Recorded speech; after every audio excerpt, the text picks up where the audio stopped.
I deny everything but what I have all along admitted. The design on my part to free the slaves.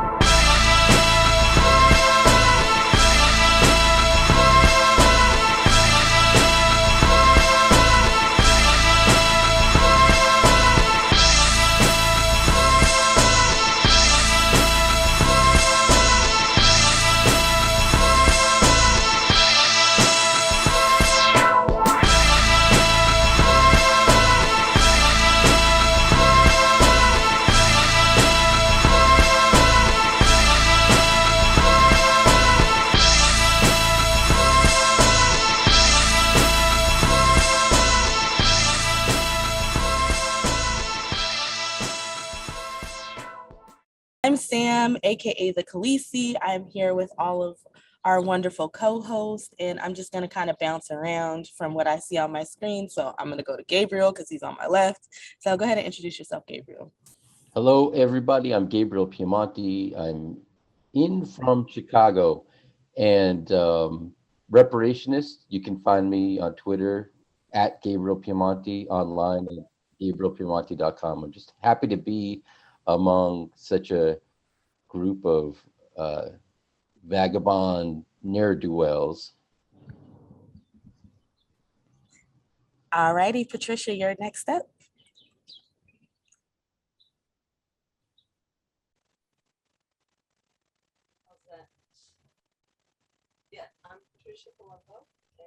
I can't hear you at all. I can't hear nothing. You gotta come way closer.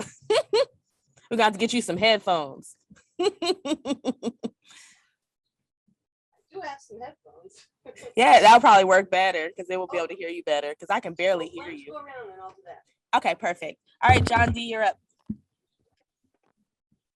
Hey, how's it going, everybody? This is John D. I'm on my cell phone today, so I might be in and out, but I love being here on the show. John Brown Leftists, whatever you want to call it. I like the name, no matter what people say, but I really appreciate it. I'm a musician, a composer, so I like to talk about music, and you know, the Black culture of music has really changed my life. So sometimes I trail off into that, and we talk about a lot of different topics on this show. I really like it, but I'm here for the reparations. I found this show just for all the great talk about reparations and kind of coming at it from the left. So I love what Sam's doing and Mud and all these great chats and learning we have. And I just go off, and I love the show. I appreciate it. I love doing it every week. We're going to keep growing. And a fun fact about me is I was actually born in the same town as John Brown, believe it or not. So a strange thing up here in New England. He's just kind of grew up in the woods, but he doesn't have much of a monument or anything like that. So you're right. He's kind of just this legacy of this kind of race trader. So it's an interesting legacy. I like the concept. Glad to be here. Sorry I was gone last week. I hope everyone's doing well. And yeah, that's my introductions. I'm so glad to have you back. It's so funny. You know, I had to get on some people because when you did your, while you were for reparations, because you were like, no, I'm just for them to get their money.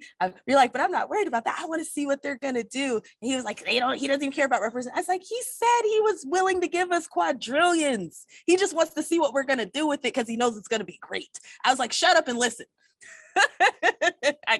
Yes, just listen. No, I love it. I'm actually looking forward to, like I said, we're going to take some time off at the end of the year, and during that time I want to do interviews with everybody. So John, I'm actually really looking forward to like really getting deep into your BAM and just really laying it out for people, because as much as people talk trash, there were so many people who were so excited that you were talking about BAM. So I'm looking forward to that. Next up will be Ida. How you doing today? And you made it. It's all nice and early. I'm so glad you're here.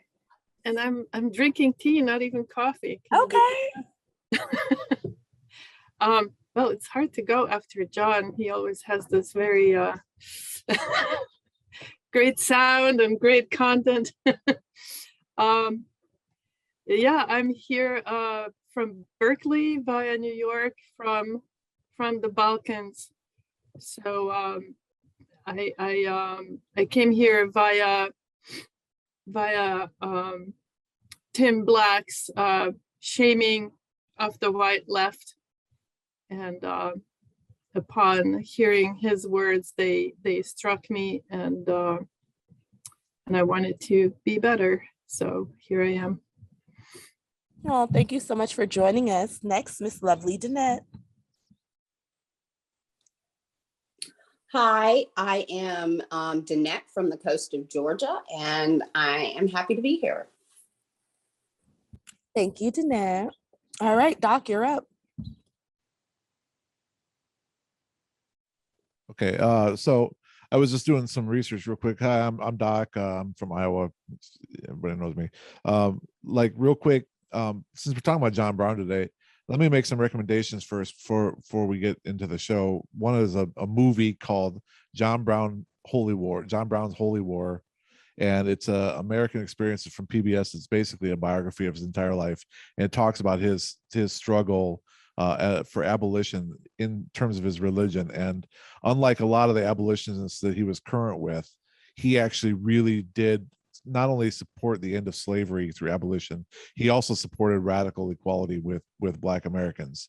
And he did that in his life, where there was a famous poet that visited his house at one point, and he brought some folks that he was working with in the community up in New York into his house, and he was eating with them and calling them Mr. and Mrs. And the poet was like, "Oh, this is a radical thing. I've never heard Black people addressed as Mr. and Mrs. before." But he was eating with Black folks at his table, and the guy was so impressed by this because he'd never met another white person, even staunch abolitionists, that would actually eat with Black people at their table. So that was kind of a radical thing at that time. Plus, another book, John Brown, Abolitionist. You can get that anywhere you can buy books. That's a fascinating biography of his life, and it really kind of like sets John Brown's activities into a historical context of what's going on in the country while he's actually working for abolition. And so I'm really glad to be part of this. If we talk about John Brown in context with what Sam wants to talk about as well, I'll be pretty happy. Thank you very much. All right. Yes. No, I'm excited about all of it. Like, I'm over here on YouTube looking for the video, but I may just have to go to PBS because PBS has everything on there for free. But I wanted to see if I could steal it and I got a DVD, but I think you can also find it on either PBS or YouTube. If not, burn the DVD so I can send me like an MP4 so I can put it on the YouTube channel, because I'm good for stealing. Like I can't monetize because I steal so much content, so I might as well just keep it up, right? It's all good. I think I could work on that today. But alrighty, Mud, go ahead and finish up the intro for us. Yeah, they call me Mud. You can find me on all of my social media at Of Lineage. That's Twitter, Instagram, and Clubhouse. That's pretty much it. Let's get on with the show. Actually, I think Patricia's just coming back in, so we'll give her a second to do her intro, and then we'll get popping. And I think we'll let Doc start off by telling us a little bit about John Brown, just so people can get a little overview. But go ahead, Patricia.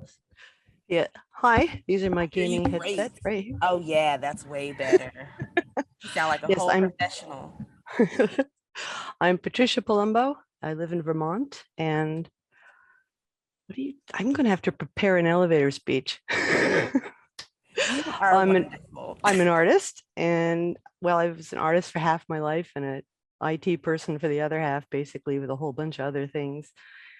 And I just gradually came up and becoming more and more dissatisfied with our system.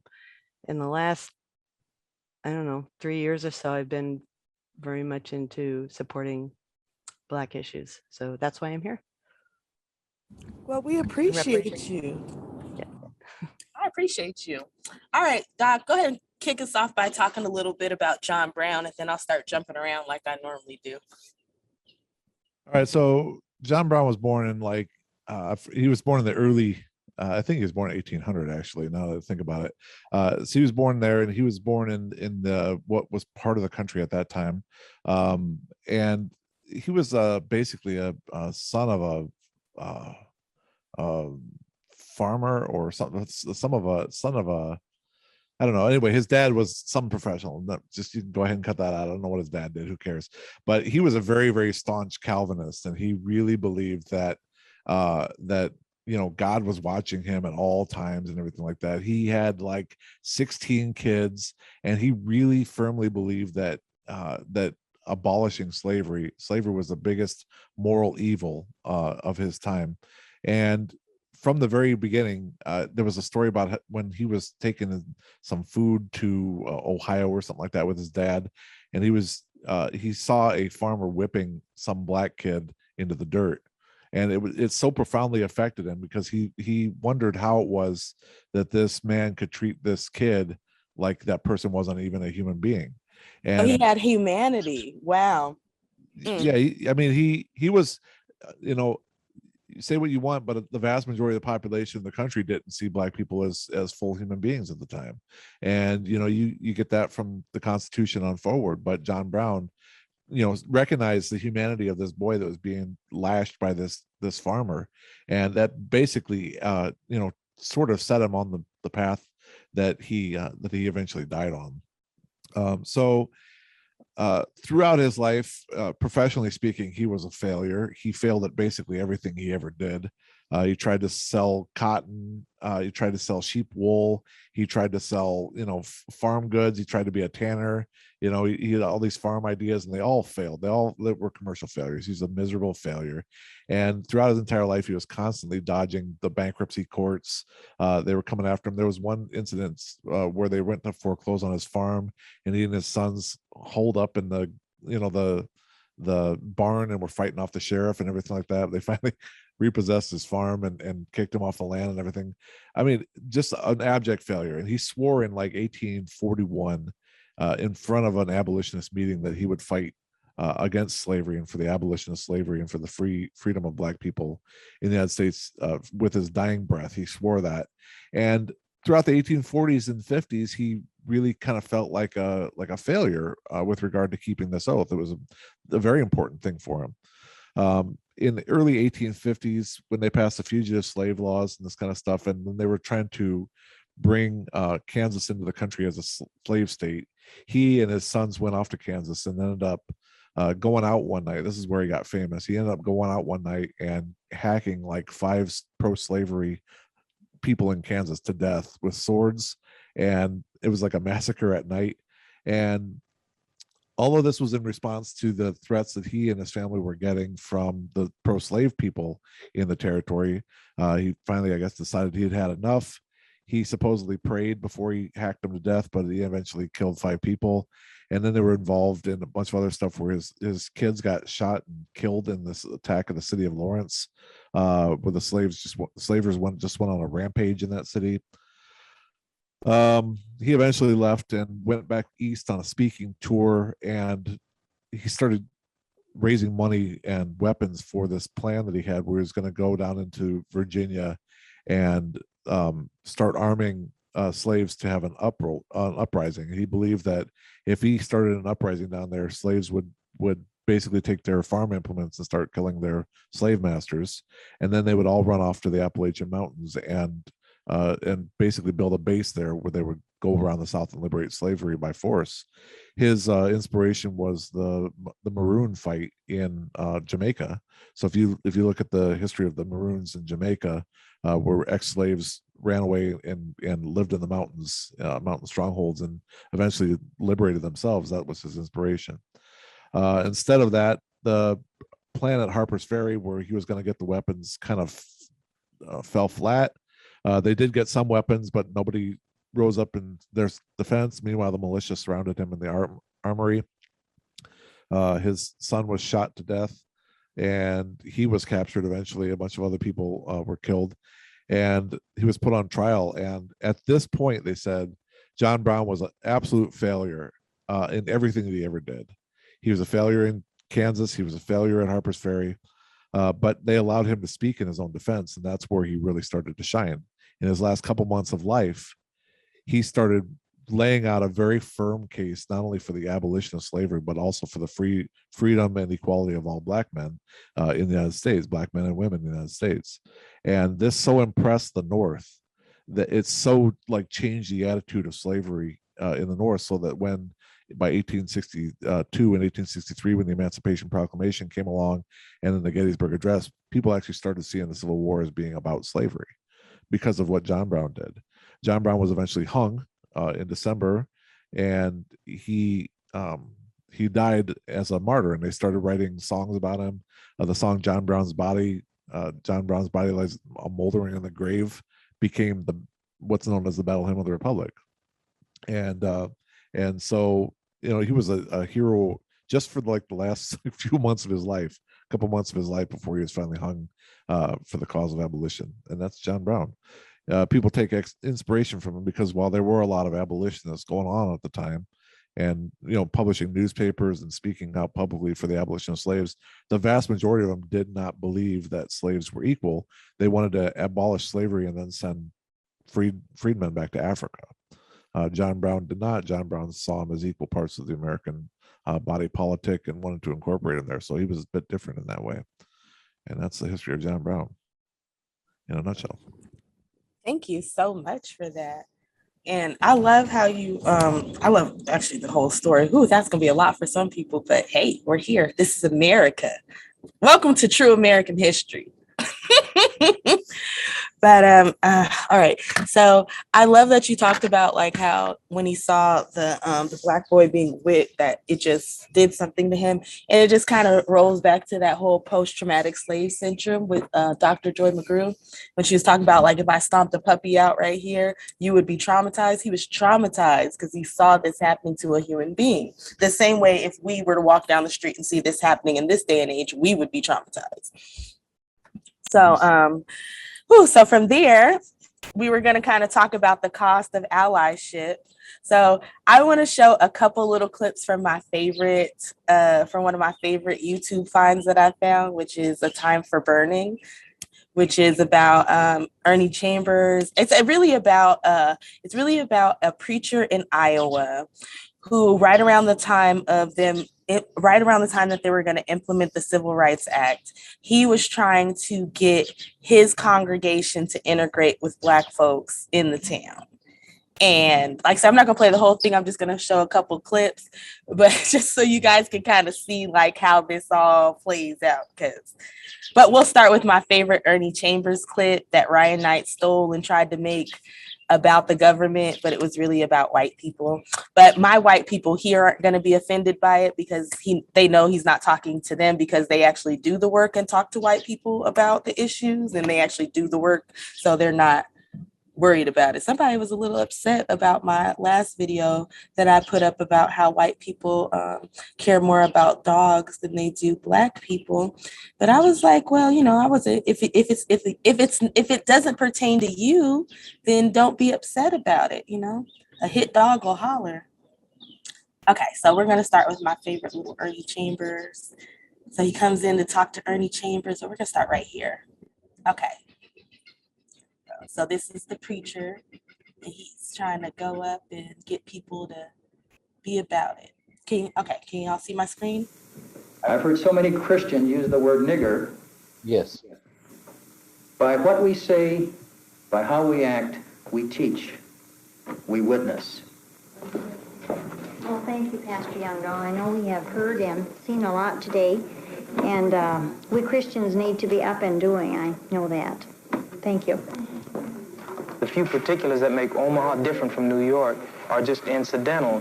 The problem exists because white people think they're better than Black people, and they want to oppress us, and they want us to allow ourselves to be oppressed. This is I agree with you perfectly. This is the basic problem. Then what do you that white people think they're better than others? I can't solve the problem. You guys pull the strings that close schools. You guys draw the boundaries that keep our kids restricted to the ghetto. You guys write up the restrictive covenants that keep us out of houses.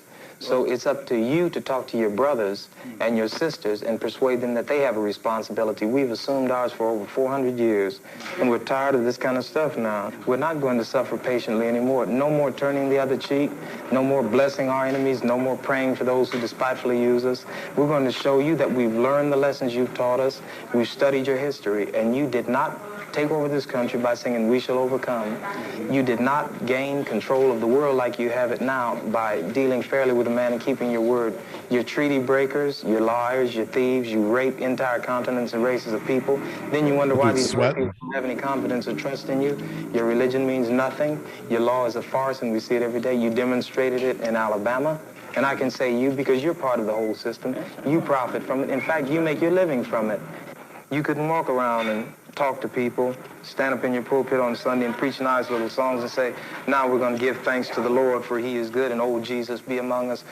As far as we're concerned, your Jesus is contaminated, just like everything else you tried to force upon us is contaminated.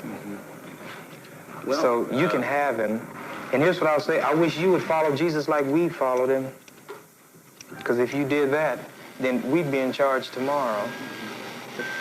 I think the problem is so bad that we can have no understanding at all. You think it's gotten to the point where there can never be that reconciliation? Then? No. You talk about justice, and it means one thing to you, and we talk about it and it means something else to us. And it'll always be that way. And I'd like you to know I have a terrible feeling against preachers because I think you guys are the ones who are largely responsible for the problem in the first place. And you can accept it or not any way you choose. And for you, this may be an excursion, you know, across the line. What about the person that wants to listen? I genuinely feel that I want to listen. Well, if you listen and try to do something, you get kicked out of your church. See, that's where your people are. Well, we do make changes. So the changes that have come have been drastic. God bless you, little brother. Come back and see us again sometime. And don't look back in anger. All right, I got some more. I'm gonna skip to the next section, but y'all, we go from Doc taking people's soul with John Brown to Ernie Chambers taking people's soul. But if y'all got anything while I'm pulling up, while I fast forward to the next clip I want to go to in the video.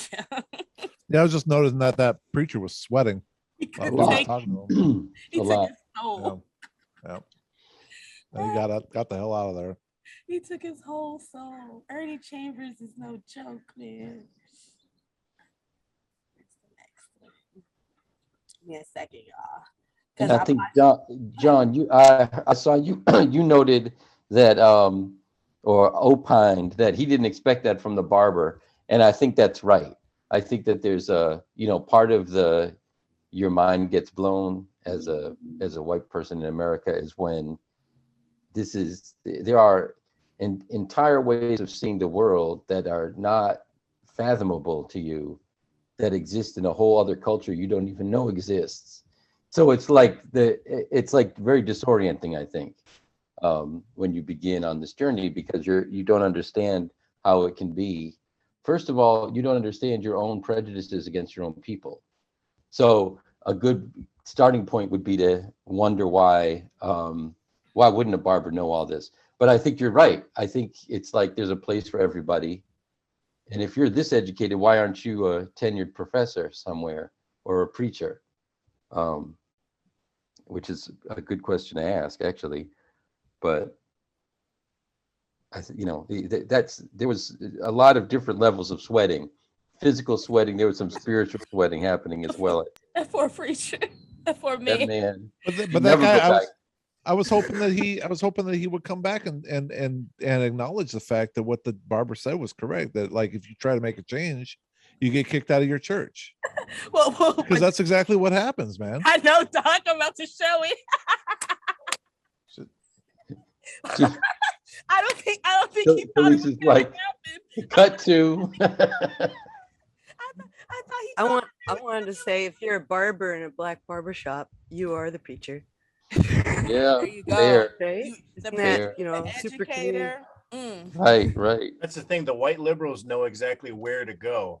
They know you go to the church, go to the barbershop, go to maybe some of the jazz shows or stuff like that. It's all this kind of, just like you said, Gabriel, like this superficial knowledge of culture and community and things like this. And that's what I love about hanging out with this crew and doing a lot of my own research and just soaking it in, is that it's such a depth of knowledge. It's such a whole, there's a whole, culture is one way, but whole America. I mean, there's a whole thing going on. So yeah, all the white liberals, everyone knows, you know, you go to this shop, but I don't think sometimes you really know the depth of it. That you know, about the depth. That's right. You know, yeah, so that's a good point. I hope you guys can hear me all right. My audio is a little funkier today, but no, you sound fine. Oh, it sounds good. Yeah. No, but you normally have really good audio. Now you have regular Negro audio. And I love we got 3 Italians in this stream today. What's going on? I'm noticing that. No Irish. It's awesome. Like I'm gonna need you. Like you normally have all your professional stuff. All of us are over here working on our bootleg budget. I have to have my highest standards for this show. I love you guys. A whole shitload of Irish right here. Oh no! No, Patricia, Dad you're was nothing like, but Italian. "This much Italian." But that's what's coming through, dear. That's what's coming through. He's in Vermont getting drunk off syrup. No, this we got time some of year. Irish. You want to hear a quick joke? Yes. Can I air it? Is the question. Sure. Mud will decide. It's a cultural thing. It's like, why do the Irish always answer a question with a question? Why? Do we now? There's a facetiousness there in the culture. That's why it's funny, and if you're familiar with it, it's more funny. Do we now? Isn't it interesting that Italians and Croatians and Irish, they're all Catholic, not Protestant? They're different kind of Catholic. There is something. If there's something to it. Italians and Irish are different kind of Catholic. Well, that's a problem with the Pope. That's true, Doc. You got a problem with the Pope? No, hey, I was raised a Lutheran, man. I'm a German. I don't know what you guys are even talking about. Oh, you heretic. Don't get me wrong. I Doc definitely got both cultures. A white man, he is in the dominant ethnicity of whiteness. Doc is laid it down. We're the best white. We're the best whites. You're the most whites. Germans. The most emotionally destroyed, like the men. The stiff upper lip. See, my family got to the States before all that stuff happened over there. So I don't know what you're talking about. I see. We're still the best. We're still the best of all you guys. Doc, let me guess. You got here too late for slavery, but you left there soon enough that you don't know about no Hitler. You got that sweet spot. Well, to be honest with you, I got here in 1976. As long as they brought the sausages, that's all that matters. As long as you brought those tasty sausages. Sauerkraut would be nice. Shut up and get to work. Yeah. That's how it works. So funny. I call myself a Hoosier, so I don't, Hoosier American. We're a special breed in and of ourselves. And Patricia, it's funny that you're Irish because my mother is like 36% Irish from her 23andMe. So that is funny. That's why when I be cracking jokes about us being family, I'm not like 100% not serious. Like I'm serious, but it's a joke. I'm joking, but I'm serious. Like our bloodlines be running. I'm not competing. My mother had her DNA tested and she's 100% ancient Ulster, which is extremely rare. So that got me kind of like looking into things. I'm fascinated with the migration of peoples. It is really rare because I have no idea what you're talking about. Okay, I'll tell. Ancient Ulster is like Northern Ireland. Okay. We found settlements there from 8,000 years ago. Okay. Yeah, and there was an indigenous culture there. Oh yeah. Before the English came and the Moors and whatever. It's a great place to conquer, and it was like redlining but without the slavery. The Game of Thrones, the wildlings up there. The skulls. That's them. That's Patricia. Yeah. The land was owned by English lords.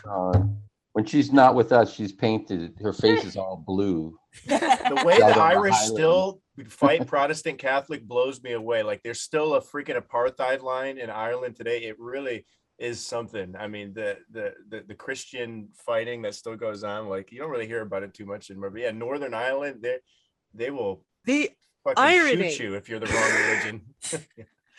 Come in, destroy the culture, give you a new one, and then have you fight about the political aspects of it. It's pretty amazing. Colonialism is brutal. Yeah, that's what it do. It is something else. It definitely is something else. We're doing that thing where we start trailing off deeply, but it seems like these old Catholic Protestant fights have made their way into the States, and and left, they keep leaving scars on us here to this day. Well,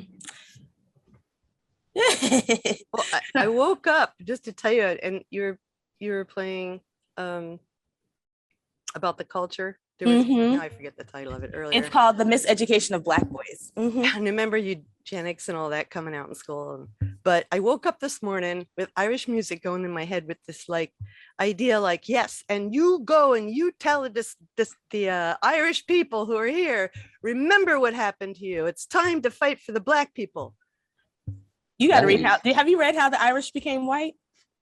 No, but I'll send you the PDF.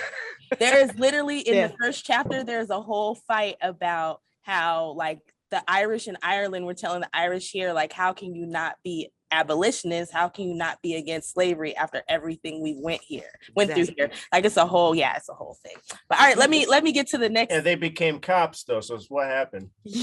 Well, that's why she has to read the rest of the book. I said the first chapter. My grandfather had a bar at Patty's Pub, but anyway, I don't want to bring it too far over to. I'll be back. Okay. All right. I'll pull this up. Here we go. Here's the next piece. So here's Ernie Chambers getting into the deacon. 4 days, my first opportunity to listen came. I guess it was I know it was at this meeting that I began to understand what this urgency that Bill had been preaching and talking to us about all meant. Which is the bigger threat to American democracy and the Constitution? A Vietnamese mother suckling her child, or a white racist governor in Alabama who says, in so many words, to hell with the Constitution and Johnson and everything else? Which is the greater threat to democracy? We're in between. We're at the point now where demonstrations don't work anymore.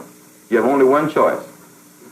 Race riots, you see, or forget it. All we're really asking is to have people obey the Constitution. That takes care of it right there. So it could be done overnight. There's no other way to say it. In other words, if Christians would follow the preachment of the Bible, and if non-Christians or others who did not choose to follow the Bible would follow the Constitution, you're saying that the Negro would have his freedom and would have it instantly. I have done as much as I know how to do, unless you can tell me some other things I can do, to change. I have gone to groups and I've tried to change them. I've tried with my own friends. I've tried with friends in other states. I have spoken before the state legislature. I have gone everywhere I've been asked to go to try to explain or interpret or do anything. I got laughed at by some. I got cold-shouldered by others. I got sneered at by others. I have not been spoken to by many people for years, and personally, I don't give a damn. But I'm simply telling you that's the way it is in Omaha, and that's the way it is in every place in this United States. And the reason you have so much frustration is that your own white people will not listen to you. And this just bears out what we say. How long has this man been your preacher? 1 year. All right, then if he's spoken the truth, there's an indication that he hasn't tried to do the right thing. How has his church responded to it? Have they been favorable? Have they said they're going to rededicate themselves and do the right thing toward their black brothers? And there's been no outward change in the attitude of his church members toward him since he started telling the truth on this issue. Now you're asking, of course, a personal opinion, and I feel the progress has been slow, but do they react positively or negatively to what he says?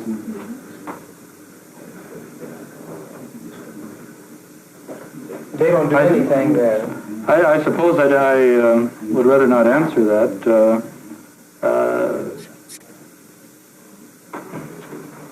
Are you a Christian? Certainly. You're Christian because you believe in Christ, and you know that he never hesitated to take a position on a moral issue, regardless of who might oppose him. You're not asking my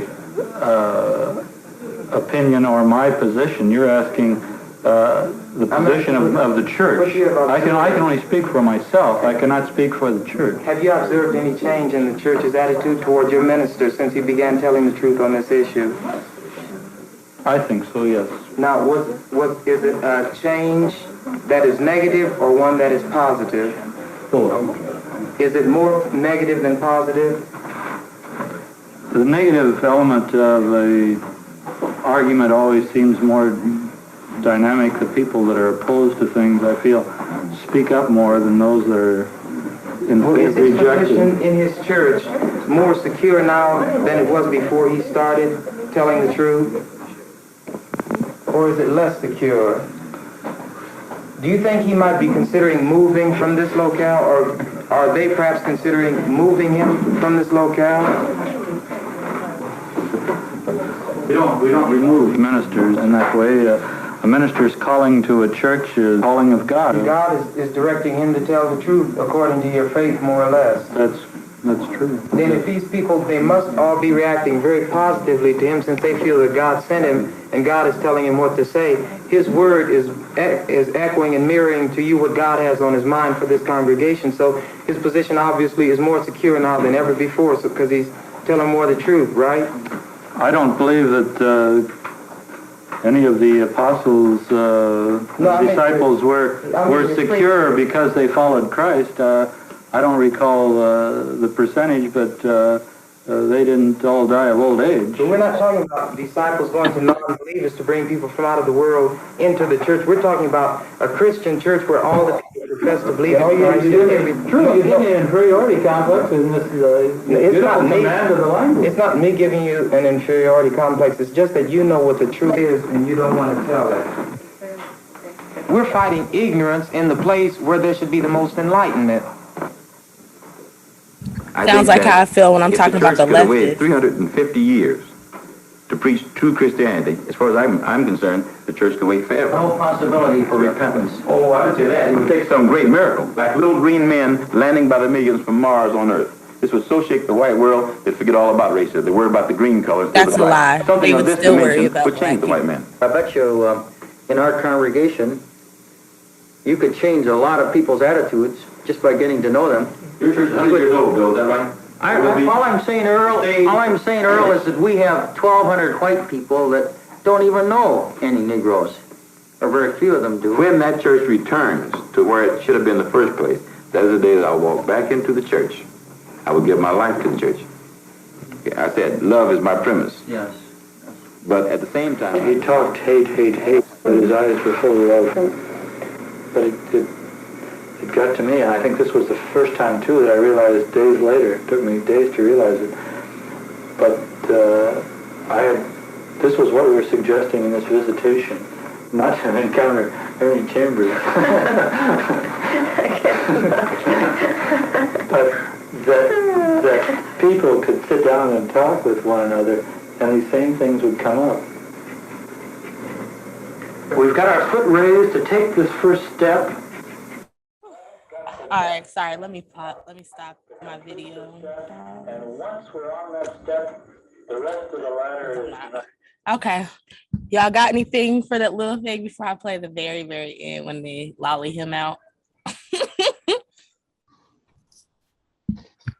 I love those old American ideals, the sweater, going to church, the racist kind of pastors coming in and out, getting all offended, making a big hullabaloo out of progress and taking your time and cookie cutter house, all these ideals that went into this 50s thing. When you see it, it's like a Twilight Zone episode, because it's black and white, but this is really the kind of a lot of the seeds of what a lot of everyone likes to talk about. We watch a lot of these old documentaries and these old news reports, and you realize these were all on, like, there were 3 or 4 news channels. These were on CBS, PBS, right on time. Everybody's watching them. Like, you used to have these things on TV all the time, and it's just like, we talk about culture. I mean, this culture was just so ingrained, dad just with a sweater, and the wife just, yeah, honey, yeah. Interesting enough, John, the Twilight Zone was far more progressive than these guys are.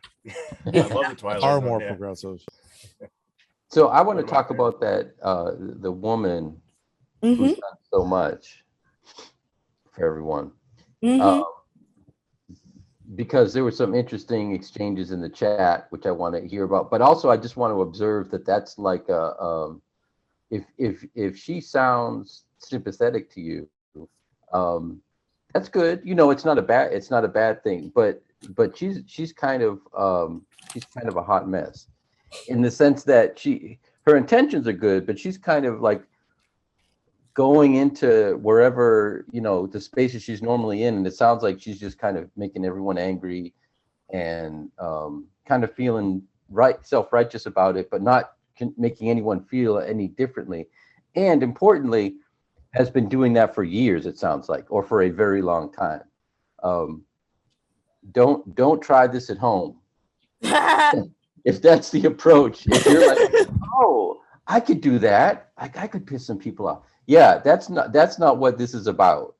If you're angry and you want to kind of alienate the people around you, there are lots of other ways you can do it. Do not put more resentment, don't create more resentment against Black people. Do not use Black folks as your excuse for pissing people off around you.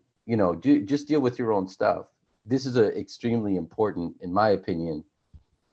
It's some of the hardest work for us as white allies, because it's very easy to sort of, either you walk into the space and you're like, oh, people are getting really mad at me. I should have been ready for that. But what do I do now? I hadn't really thought about that. Or you go in and you're like, people are going to be mad at me at the message I have. And that's just what it's going to be like. And you've got this sort of like combative, preconception of what's going to happen. That probably means you're not actually doing this for the reasons you think you're doing. That's not, allyship isn't like that. Do you know what I mean? It's not that kind of it shouldn't be you going out and picking a bunch of fights that actually in the end aren't going to affect you all that much. If that's the approach you take, people are just going to be like, wow, what a real kind of radical, cool guy. He really has some, really extreme views. But you'll find white people who will agree with you, and that'll be kind of the end of it. You won't move it. And I think we should talk a little bit about that. But also, Doc, I kind of liked some of you were making some good observations about her, I thought, too, in there.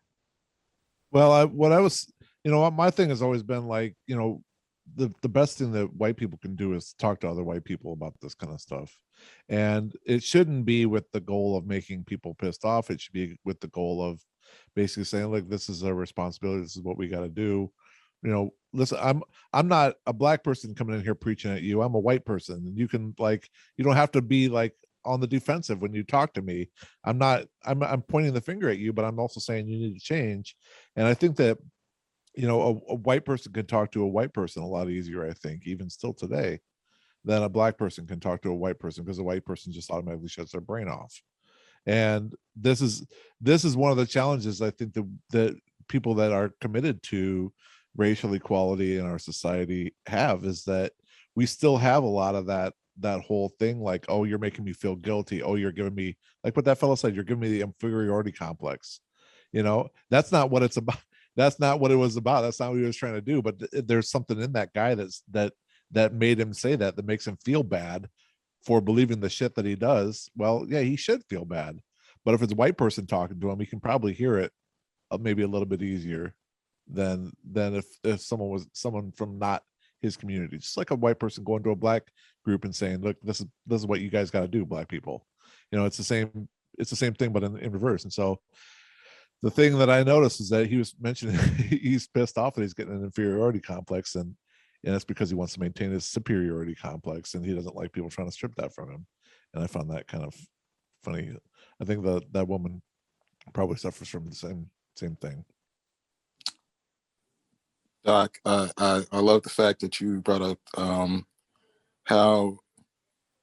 how people react in this situation when white people react in this situation when confronted by Black people about being defensive and shutting off their brain. And we kind of see that, like, he was not being intellectually honest about the conversation, having a whole semantic game about what it meant as far as like whether or not the preacher's preaching the way that he was preaching about race had a negative impact on, or received a negative reaction from the members of the church. And it's like, it was just so hard for him to be honest about that in that moment. And it partly is because of the racial dynamics of Eddie Chambers being a Black man, questioning him about this. That was kind of like the most like frustrating part about this, is because I think that a lot of Black people have had these type of situations, and it's kind of what was just like what is described in the book White Fragility, but it's like a lot of people don't want to really be honest about how these dynamics play out and when we have these discussions. Yeah. But this is a prime example, and we see it over and over again. Yeah. And that, I think that's just to build off what you said, I think that's probably part of the problem that we have in this country, where like, okay, so every once in a while I decide to get a little crazy and try to slip into the mind of a Trumpist and try to figure out what they're on. And I have a real difficult time doing that because I can't like figure it out. But like to some degree, I think that they're just like pissed off about the fact that people are lecturing them all day. And so it's like, you guys think we're stupid. Well, we'll fucking show you how stupid we can be. We'll show you what stupid is, man. And I think that coming from, white people, they can think one of two things of me. They can think I'm either making some good points, which they probably won't, or they can think that I'm a total race traitor and they're going to shut their brain off anyway. And I'm fine with either one of those. I win either way, because I don't have to deal with these stupid assholes anymore. If they think I'm a race traitor, if they just, shut their mind off. And if they, they start thinking about things, that's a win too. So, but if it's coming from someone outside the community, then it's going to be a totally different reaction. It's going to be a really hostile reaction. And that's not going to lead to anything positive at all. So that's just, I agree exactly with what you said, Mud.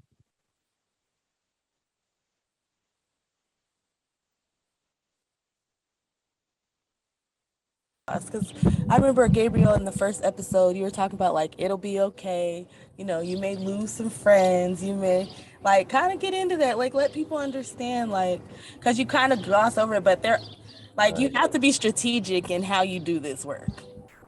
Yeah, I think that's right. And I think I think I'll be really interested to see what people have to say in this group, because I think there are a lot of personal experiences. But that's it. So one of the things that I think sort of a striking moment for the white ego is we see but don't register or don't acknowledge situations where in conversation with white and black people, white people will literally act as if a black person isn't there. So you'll say something, and I mean, it can be the most eloquent thing in the world. There could be statistics behind it, whatever. Very, it's not a small comment that somebody might have not heard or whatever. And white people will be like, anyway, and literally will not acknowledge. So this is it, when you, as a white person, when you have this experience for yourself, that means you're at the beginning of actually saying something important that people so much don't want to hear that now they're willing to even turn you off. And that's an important indicator, because you do. So what happens is these are two worlds that kind of coexist that don't necessarily, one's reality and one's kind of a construct built around preserving privilege. And whenever reality starts to bump up against privilege, people will just push it out. And if you're a part of that, you get pushed out. And that can happen in a myriad, number of ways. But that's the intersection and the causality there. The thing that is causing that to happen is that you're talking about the consequences of living in the comfortable space that we live in and not paying attention to the price. You're not once you start counting the cost in front of other white folks, that's when you get the consequences. And it can really be kind of myriad, but that's maybe for me kind of a starting point. What I've observed, once you say to somebody, well, when you do that, this is the price over here. When you choose to put your kids in that school, that means this school has this kind of an outcome. So, maybe stop complaining about the conditions in the school and saying how bad public schools are when this is where you put your money.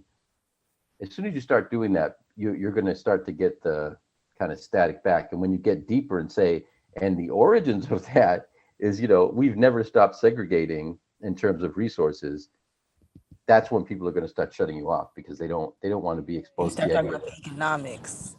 Yeah, once you tell them that their money comes from a pile of money, not your hard work, you and your bootstrapping family's hard work, but a pile of money that was stolen from somebody else, that there's a time limit on, that's got to get repaid or everything's going to basically collapse. It's literally a whole nother matrix. And so people in their own self-preservation, Doc talked about trying to get in the head of Trumpists. And I think it's important to try to understand this, that you're giving people the kind of reality shift that can make you feel like literally dizzy and nauseous. Like you're like, whoa, wait a minute, what are you saying? Like none of this is real. My degree from Harvard wasn't earned. I'm not one of the greatest people. There's a Seinfeld episode where he's done something, as usual, Jerry Seinfeld has done something horrible to some woman he's dating. And she says, "You're awful. You're the worst person I've ever met. You're just," and she hangs up on him. And he kind of thinks for a moment. And he says, "Could it be that my mother was wrong?" And it's like this idea that like, we're just so sure that we're wonderful and perfect, as implausible as it is, that it blows our mind. Like, could it be that we don't deserve more wealth and power and privilege than anyone in the world? I'm not better than billions of other people. Is that possible? Let me think about it. So that gives us an idea of how delusional the people that we're kind of, that we're trying to persuade actually are. It looks like, John, you've given us a link. Yes, it's the Why I'm No Longer Talking to White People About Race from The Guardian. Oh, good. Yeah, that's just an article, but it's actually a whole book. It's just like a quick book review. Yeah, I was just kind of saying this whole thing about just like white fragility and just the almost pointlessness of having, some of these panel things without doing it the right way, and trying to really, be actionable. And John Brown has a lot of those quotes as well. He's like, he was really against the Boston abolitionist scene, and all the talking and the discussions. And even Dr. Darity's book talks about some of the on page 135, there's this abolitionist Edward Philbrick, the head of Boston Concern. He was this rich like abolitionist, but he still said that Black people weren't ready to have the responsibility of land ownership. So like this whole, unity thing, yeah, a lot of people just get kind of are sick and tired of it. But, I think that's why Malcolm X liked John Brown so much. It was like the one white ally, because John Brown was, he did come from a pretty wealthy family, and he did talk a lot about financial donations and kind of being in behind the scenes a lot. And, Malcolm X said, yeah, if you want to help, just donate money, stay behind the scenes, don't try to make attention for yourself. And I think a lot of the white allies in a lot of these spaces, it does prioritize white feelings. And you can't, there is, as much as we love white fragility, there is criticism that a lot of these authors may get a lot of credit for themselves and stuff like that. So I think it's always been an important debate. So I recommended that book in the chat because it's kind of about the same thing. But John Brown was saying the same thing. He's like, yeah, I just want to help. I want to arm people, and I want to, he had like 6 really wealthy backers behind him that he helped funnel a lot of money around. He helped the Underground Railroad, and he didn't write down a lot of documents. These books that you could read about John Brown, they're cool, but a lot of what John Brown did, we just don't know, because he didn't really do it for a lot of the glory. And I think there's a good lesson in that for all of us, myself included, all of us white allies, is that, it's not going to be about our popularity, but, we could use some of that looted money that you talk about, Gabriel, some of our, things like that. So yeah, I think it's an important discussion. We're on the backs of a lot of scholarship. That book was in 2017. So that's already, almost 4 or 5 years old. And, I think a lot of people, I mentioned this last time I was on, like a lot of these spaces are getting kind of hostile, they're getting kind of like, get the fuck out of here, white boy kind of stuff. There's a lot of stuff, especially on Clubhouse and a lot of these spaces, that it's getting more, I think, justifiably tense, with what's going on. So I love spaces like this because we're at least trying to do it in an, John Brown leftist style. We're trying to, focus on action items and things like that. But I want to jump in a little bit with what you said, John D, because I see it so sometimes I'm always in the chat and I see people saying what Sister Soldier was saying forever ago. Like if white people wanted to end racism, like when white people are passionate about something, they get out in the street and they march. So you're making a moral appeal to a country that doesn't have a moral conscience. Right. The question becomes that when white people feel serious and angry and upset about abortion, they come out in the thousands up to the millions to say, this is what we believe about abortion. Where is the white outcry against white racism that murders African people all around this entire globe? It doesn't exist. So who are these white good people? I want to meet them. I want to see them. A few is not enough. But that might be all we can get. No. And guess what? I don't work with all I can get. What I work with is what I have. Listen, you have to have some confidence in the power of African people amongst ourselves to establish a foundation. We have. No, we haven't. We have utter chaos in our cities, and you've got to say that. You can have a program. I'm not saying we've built a lot of institutions, and those institutions have not been effective. The majority of millions of African youth in this country are dying mentally, dying spiritually, dying emotionally, dying academically, and you may have a program, Mr. Brown may have a program, but what we got to talk about is an American government that tracks millions of African people who don't go to your program, don't go to Brown's program, millions of African people, not only here, but all around the world. And if we are not honest enough to say who are our friends, who are our enemies, to know what a friend is, to know what an enemy is, we will constantly be trying to get into people's parties, to shake our butts with them, to get them to like us, and that's not the question. The question is, what can we build amongst ourselves to secure ourselves from our enemies so that we will be able to survive into the future? Mayor Kelly.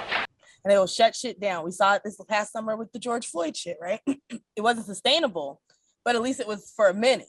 And we didn't target it into something that actually turned into real change for Black people. Actually, just Joe Biden's just giving us more police. So, and more police and more oversight. So, more boots on poor people's necks. But what I see is Black people just being like, if white people wanted to end racism, it would end. So I think what's happening is a lot of ADOS, US Freedmen, Black folks in general are at a point where they want to see more good white people out here talking to their people. And like, they want to see some real change because people are tired.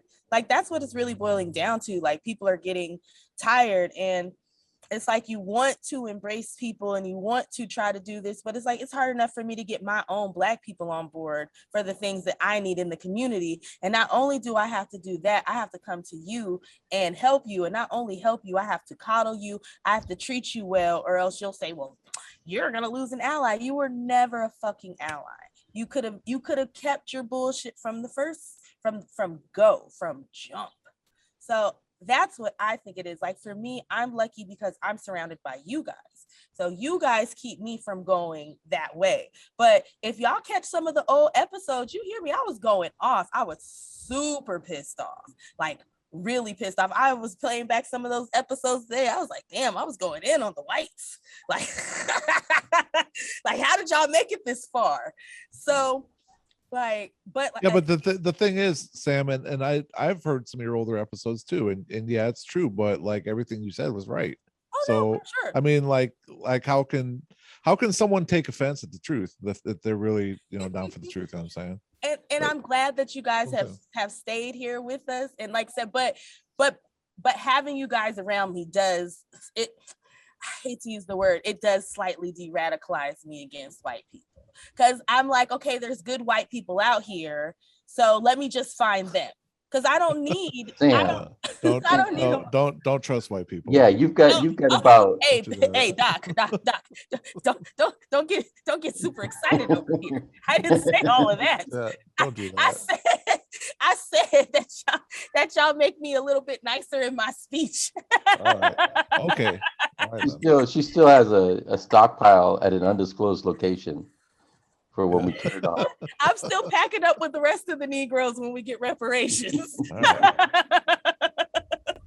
It's true though. Y'all can come visit. Doc, you're right though. It's like our messaging has to include this sort of we're on the knife's edge all the time, and this is probably what it means. The significance of allyship and the difference why you end up somewhat alienated is this is what it's like to live in truth. So people who live in comfort don't think about even their own people on a day-to-day basis. And when I say their own people, I mean even their own families. I mean, you saw in Chicago, and I think in a lot of other places, when white parents had to live with their kids because of the pandemic for months and take care of them. In Chicago, we had the schools did a poll to see whether it was time to start bringing the kids back. Overwhelmingly, Black and brown parents said, no, y'all aren't ready yet. You don't have a system in place. Da, da, da. White parents said, yes, please take these children off my hand. I understand there's a risk that they may die. However, I'm willing to take that risk because I can't take them anymore. When you live in comfort for long enough, it's like you lose that capacity. And then you have the empathy rupture, which is a whole nother level of conversation. But I think, Doc, you're right about that. Like, none of us can fall into like, oh, we're moving in the direction of progress. This is not progress. We're in a building that's on fire. We're probably going to all burn to death. But if we can throw some stuff outside that has some value, great. But the society that as we know it, that exists today is crumbling because of this horrible, rotten foundation. And we're just trying to salvage one or two things. But we're probably not. My thing is we're probably not going to make it. But you still have to do what's right. I want to clarify my de-radicalize. Well, actually, I'm finally going to publish this episode because it's only on the Patreon. But after Joe Biden got elected, I was very comfortable with letting every person in this country burn because I was like, if this is who you want, fuck it. Like, this is who you chose. He going to give all of y'all the nigga treatment. Fuck everybody. That's how I felt. Like, I was like, fuck this shit. I'm done. This you're fucking doomed. I was right there with you, Sam. End of the world. Yep, you're not alone. So when I say I'm de-radicalized, I mean I'm just like to the point where like I can function and I'm like, okay, we can actually get out here and fight. Because at this point, I was like, fuck it, I'll just sit here and watch y'all burn. Because one thing I have said, I will escape hatch out of this bullshit. I already told y'all. I will be sitting in the Capitol. I will be sitting in the Capitol being like, damn, I did everything I could. And go ahead. I want to say, Sam, I think being here with this group had a similar effect for me. I was at the point where I just, I was so fed up and likewise let it all burn and I had no hope whatsoever left. So this is helpful for me to find hope in personal growth and finding this smaller community, where we can teach each other and grow together. That's all we have, really. And community is so important. Like, I appreciate this community. Like, I love my Reset Race, John Brown Leftist community. Like, I love it because it's just a place that I can actually express my thoughts and not have to explain myself so much. And I really appreciate that. Like, it's nice to have that kind of space. So, all right. I wanted to open it up for anybody else who wanted to get back into talking about the cause. I think Danette had her hand up. Go ahead, Danette. Yeah, I just wanted to say that bring your camera up so we can see your face. I just see your nose. Thank you. The only thing that's important is what's coming out of my mouth. Yes, but you have that pretty face and I'd like to see it.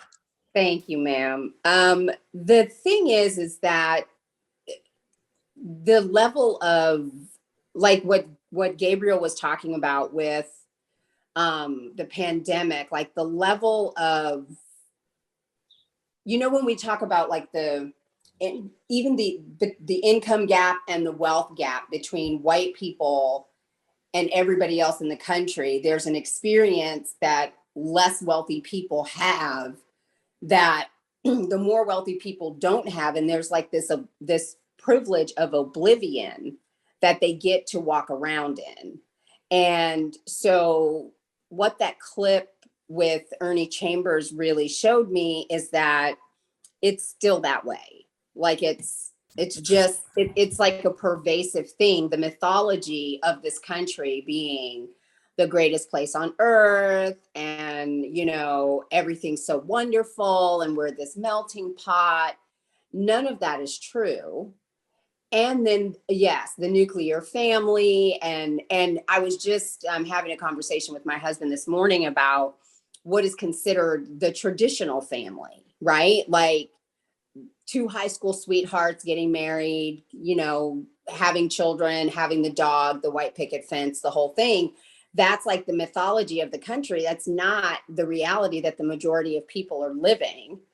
And this community provides a safe space, not safe space like we need to be coddled, but a place where we can be fully self-expressed and really make a difference, like to regenerate ourselves so that we could go out and make a difference during the week. And yes, John, he's chatting.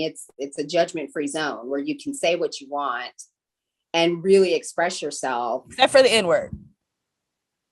Yes, you can't say the N-word. You probably can't say the C word either. See you next Tuesday. That's not allowed.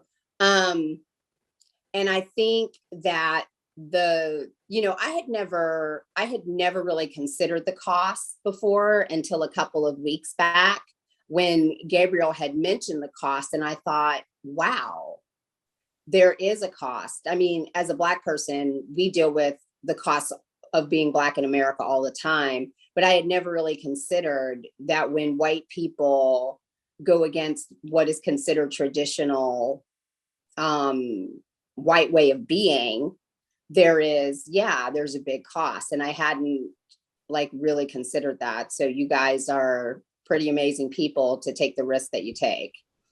And I have a meeting that I have to get to. Well, I appreciate you for being here today. And we're off next week, everybody. So I will see you the week after. People understand that it comes at a cost.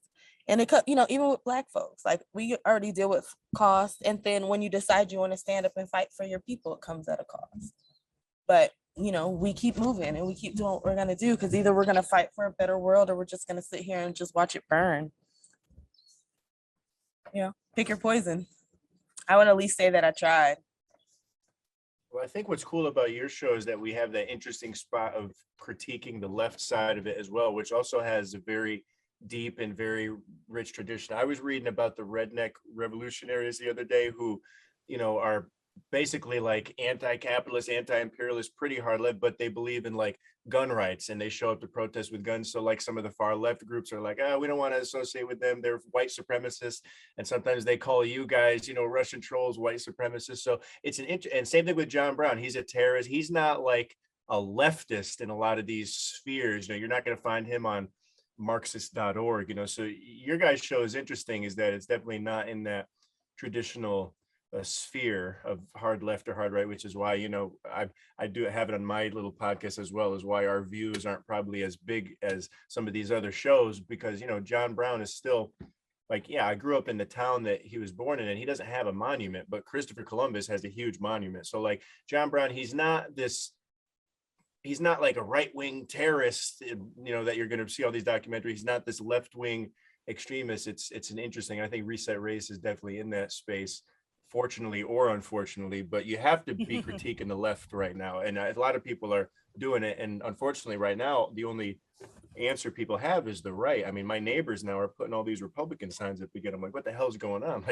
They're coming back, so there's this, I don't know, third way. We talked about this a couple of weeks ago, what the platform is. I mean, it's still a pretty left platform, the jobs guarantee we were talking about, but it's we're still critiquing the left quite a lot, and there's a lot of sensitivity. I want to have Steve come on the show with us to have a conversation, because that would be great. But John, you didn't call third way the left, please.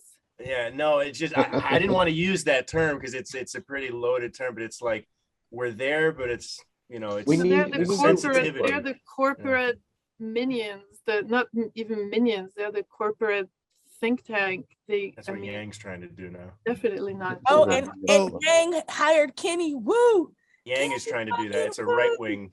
But I think it's really important. Like I am identified first as a leftist.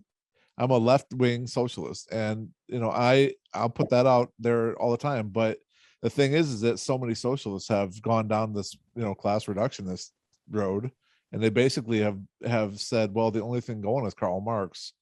And if you read some of Karl Marx's stuff, it's kind of racist, And I actually called some Marxists out on this, and they're like, no, what are you talking about? Karl Marx is not racist. How dare you say something like that? That's blasphemy, blah, blah, blah, blah, blah. And I'm like, man, Karl Marx basically said that social constructs like race and religion and family are all tools of the bourgeoisie to imprison the proletariat. And I'm like, okay, so what you're doing is you're basically putting class first. And in America, in the 21st century, race is far more salient than classes. I don't give a goddamn what anyone says about it. Class is not going to get people. Race gets people every single day, on both sides of the question, on all sides of the question.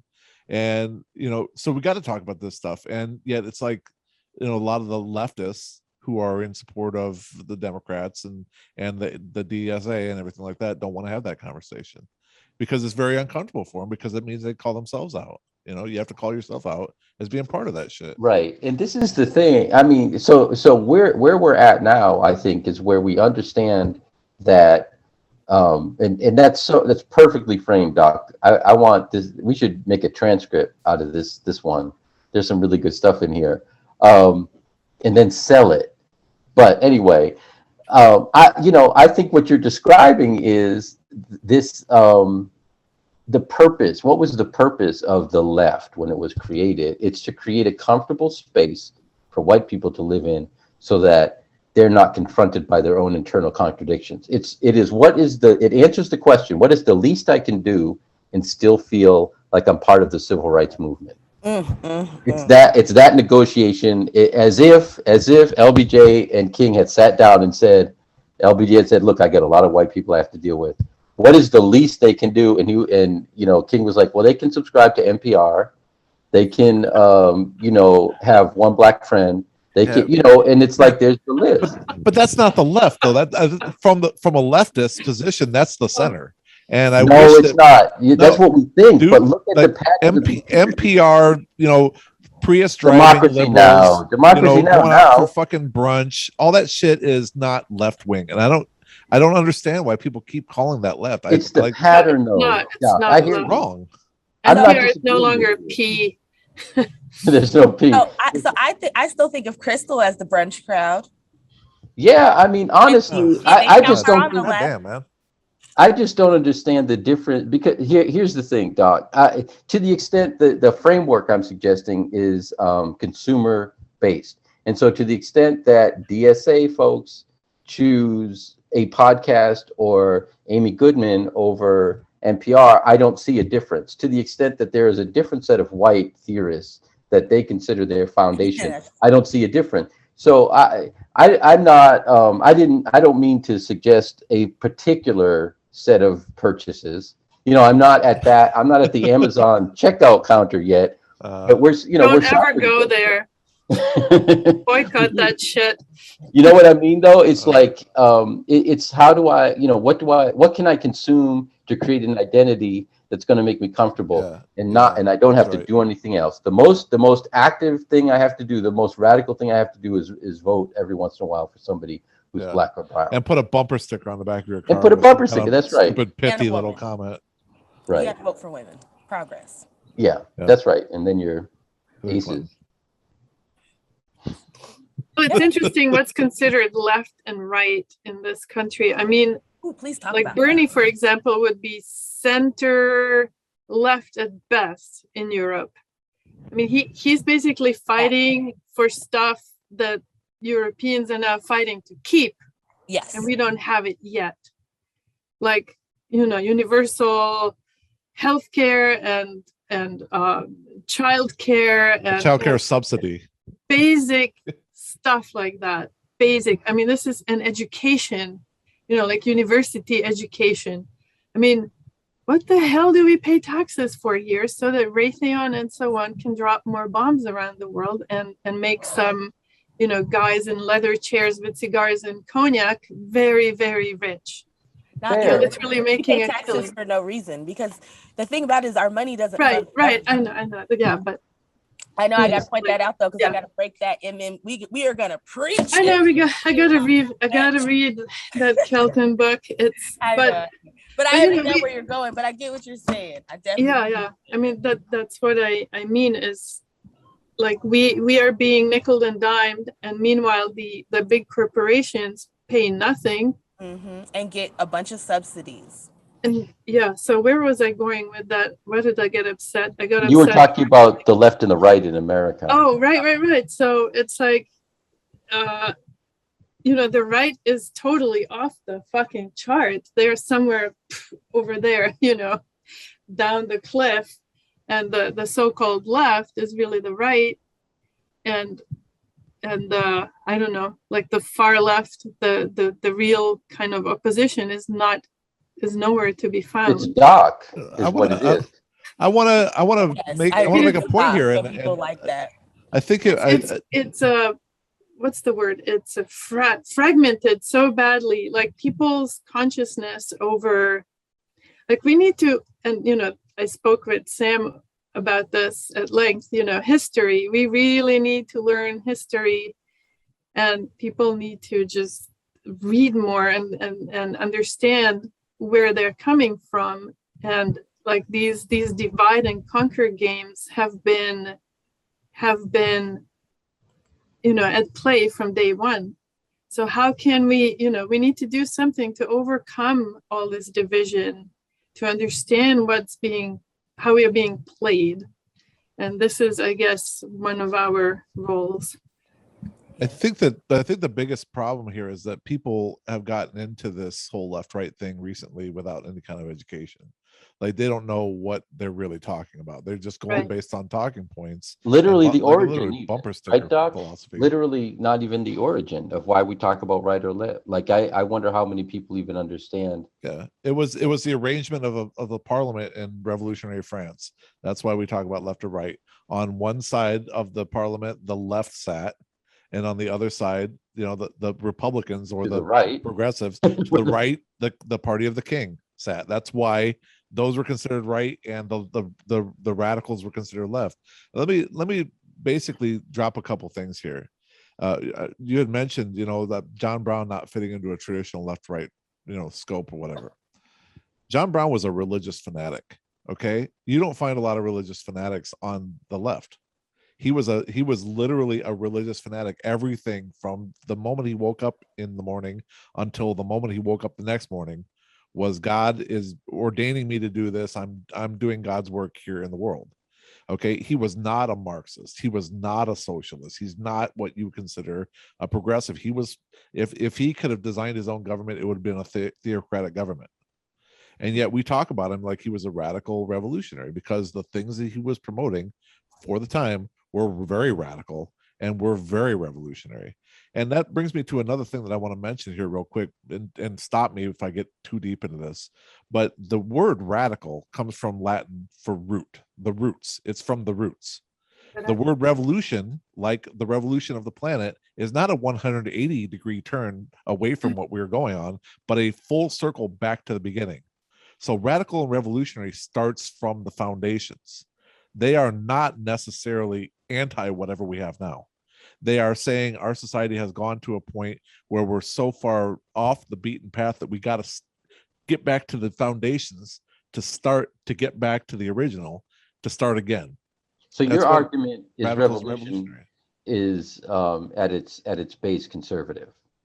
No, and that's not what I'm arguing at all. It goes backwards to something. In a sense, it's atavistic in that sense. It's way more than conservative. It's atavistic. It's arguing we need to go back to some original, idea. But the reason why saying that talking about racial equality is revolutionary is because at the beginning, human beings were all equal with one another. You know, and so that's what we're kind of talking about. We're talking about getting back to the roots of humanity. You know, and I'm talking about before anything that we're talking about in American history. Before fences. Yeah, right. You know, back into the 10,000 years ago when we were all living in Africa, we were all equal. You know, and before we started building society and this kind of stuff. And to some degree, that's a really scary idea for a lot of people. You know, most of the people who have benefited from the system the way it is, because what you're doing is you're basically saying, okay, you 4 people over there that benefit from the system, or you 4 million people, or whatever the number is, you are going to lose your privilege and your benefits because we're going to go back to the beginning. We're going to start over again, and we're going to figure out how to do this shit right. And that's why revolution is so scary to people, not because it's a radical destruction of what we have, but because the idea is to go back to the beginning, to going back to where we screwed up and trying to do it right this time. And I wish Danette had not left, but I just want to comment to, you know, if we were somehow to succeed in going back and kind of resetting the society to, you know, to a more equal society from the beginning, who says that things won't be repeated again unless there's also an inner work going on in parallel? Right. Well, the goal would be to deliberately work to keep it from following the same track that it did. And it would require deliberate work, because it's through neglect and ignorance that it got to the place where it is now, I think. It's a good question. How would we do that? I think that's that actually deserves its whole own conversation. How do you stop this from happening again? How did this actually happen? And how do you stop it from happening again? I think that's a good question. What I believe in the short term, because that, you know, there are all kinds of time frames for that kind of a question. So how do you prevent it from ever happening again is big. I believe this is at its essence, Ida, the question you just asked is the justification for reparative justice. That we don't want to just we're not looking at history and saying we weren't fair to everyone, let's try to be a little more fair. We're saying on every possible level, the consequences of the theft that came from enslavement permeates our culture. And so you can't just fix it through anything short term. You have to rebuild everything. And what you rebuild, in theory at least, has a new quality to it, in the sense that you've at least attempted to repair and redress this fundamental injustice. You also have a great system of checks, which is a people with a culture that you know it has such a sensitivity to injustice. You have the opposite of the current culture with, you know, several $1 trillion of disposable income or invested in infrastructure or whatever, that's going to make it much less likely that we come to the conclusion of, you know, let's sell someone out, or a group of people out, or let's have crappy public schools, or let's have an underclass again.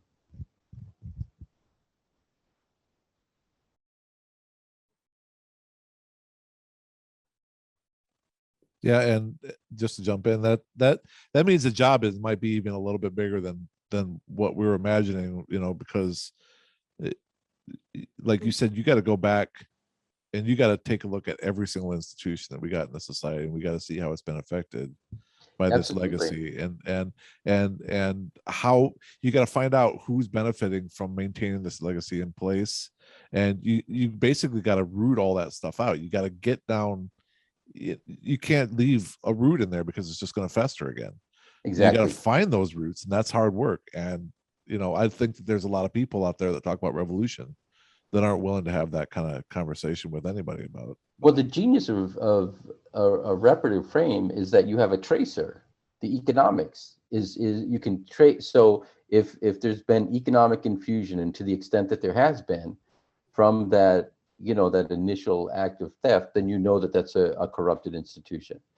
Hypothetically, and this doesn't exist, but if there were an institution, oh, well, in theory, the schools that they used to call the Rosenwald schools in the South, that Booker T. Washington and Julius Rosenwald created, theoretically are like stolen capital free schools.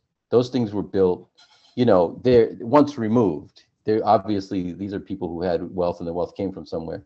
But in theory, that's an example of those schools versus almost any other kind of school were built with a specific purpose that kind of makes them independent of or less dependent on the culture that was created through stolen wealth. So maybe that's an example of an institution.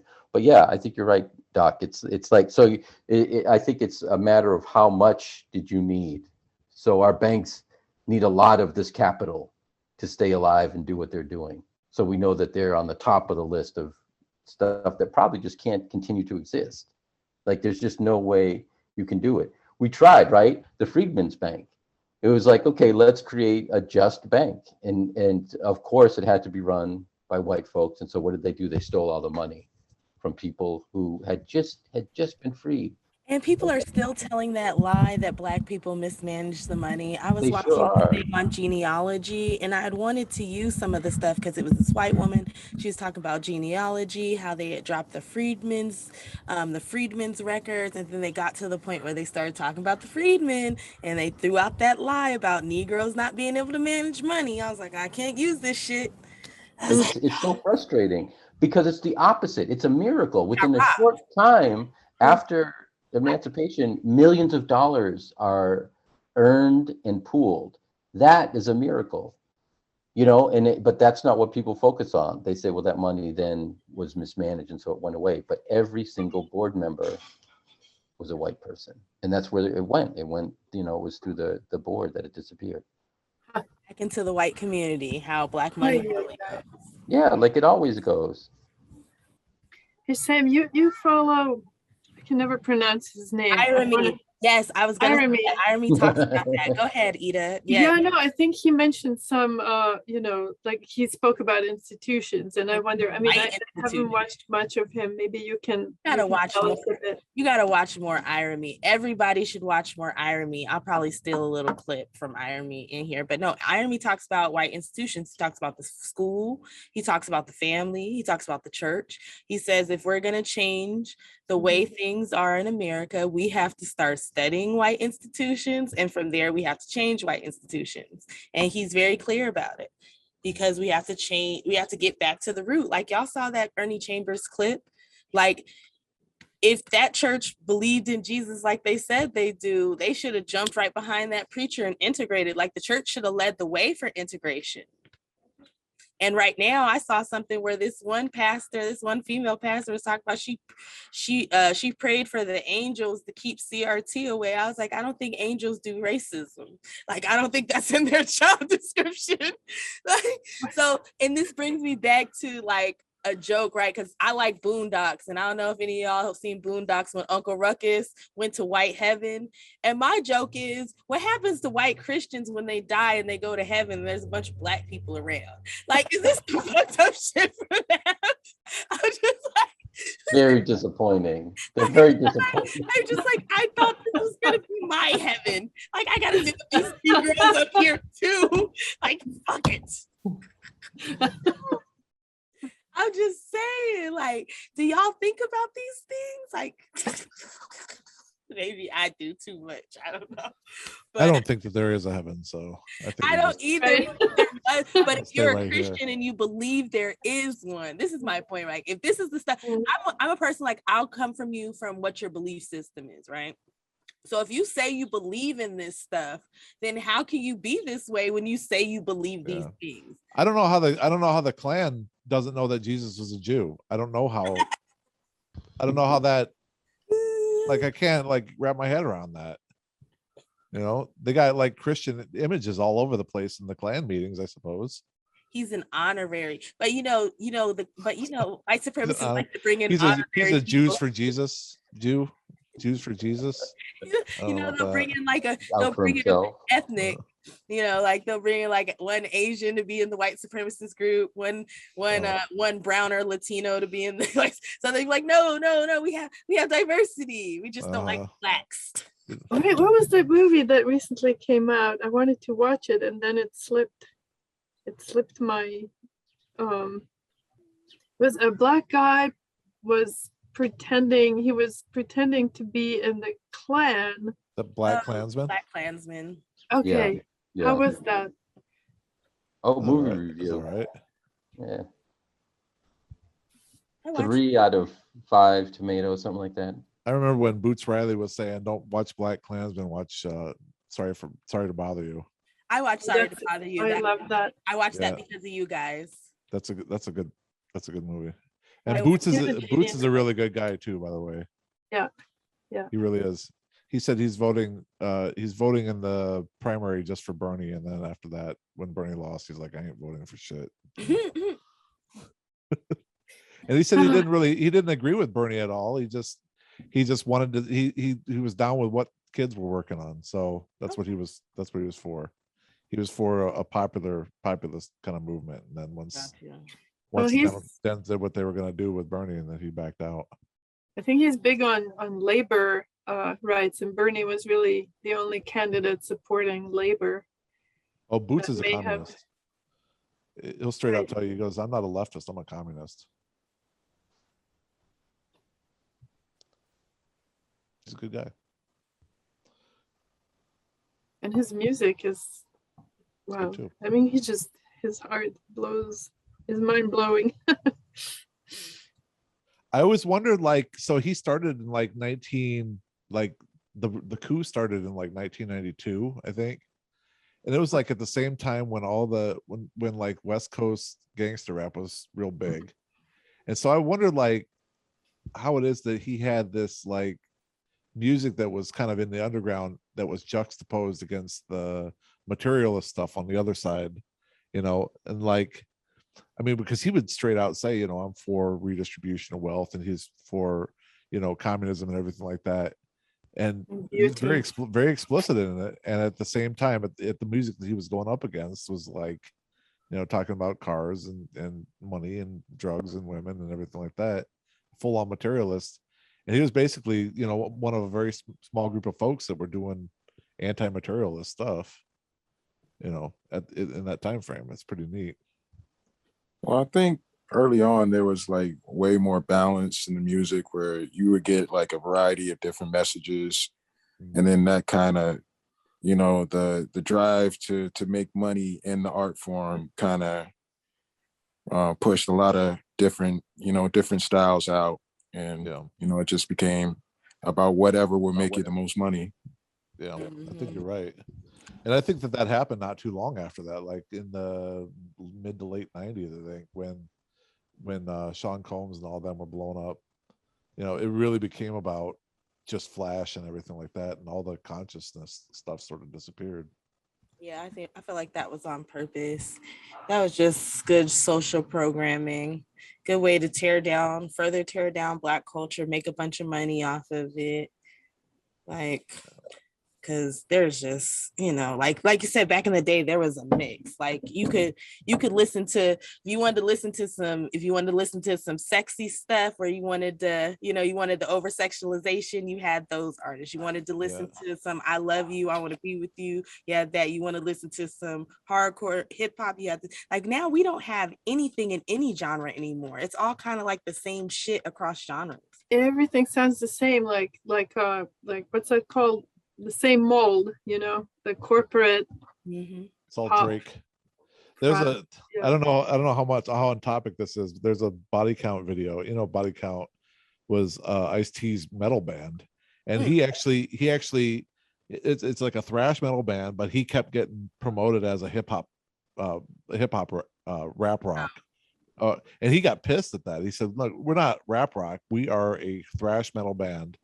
And we don't want to be booked in a hip hop club. We want to be booked in metal clubs, but metal clubs won't play us because we're Black. And, because apparently Black people can't play metal. I don't know. But anyway, at the beginning of one of his videos, he has a little skit at the beginning where this guy's like, Body Count, who listens to them? All we listen to in these streets is Drake, Drake, Drake, Drake. That's it.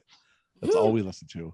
And it's a pretty funny sketch at the beginning, but it kind of was yeah, that's pretty much what's on the radio now is Drake and people that were inspired by Drake.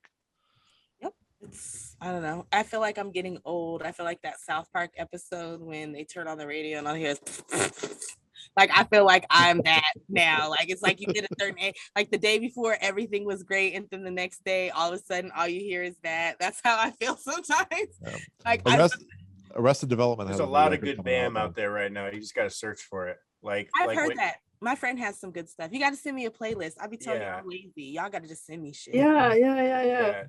Please do. Instagram and stuff. There's a lot of interesting BAM and like young Black boys that are studying piano music and studying. Like I follow a lot of them that's really getting deep into the root stuff again. Like what Bill just described. Like instead of saying black metal, if you do the BAM construct, that would just be called BAM. Because it's Black Americans innovating the musical. So that's why the BAM concept is important, because it strips away all the capitalist genre making and it just makes it BAM. So BAM is this. So there's a ton of really cool Black music being put out right now. Yeah.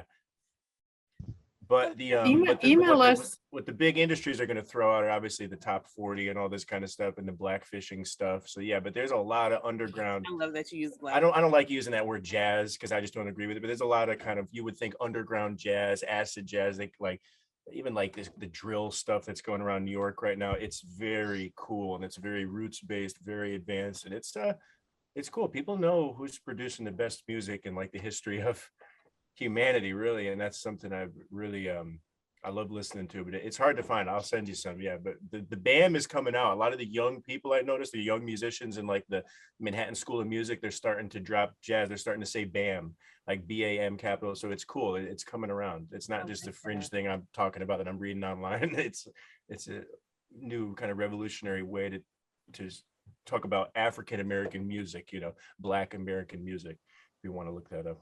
And I appreciate you doing the clip about that last time, but no, I'm still pro reparations, but if I recommend one thing, look into Black American music, because that's like my other thing. It's really, really a big change into how we think about it, So for me, I feel like people get here how they get here, right? Like, I don't think it's fair to like force somebody's journey there. Like you got here through BAM, through Black American music, and then you found us.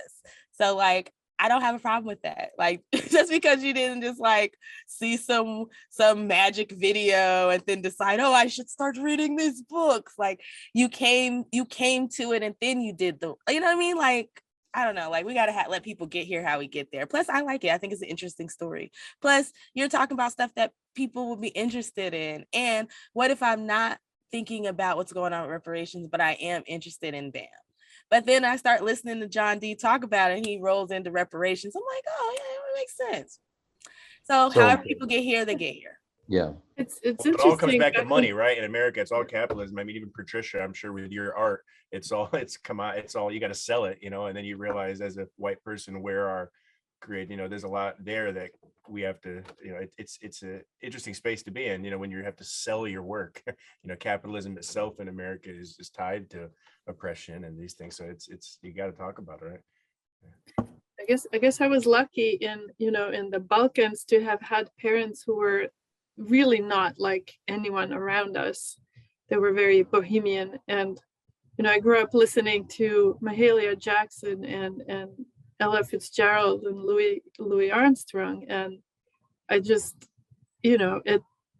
how can you listen to that without being moved?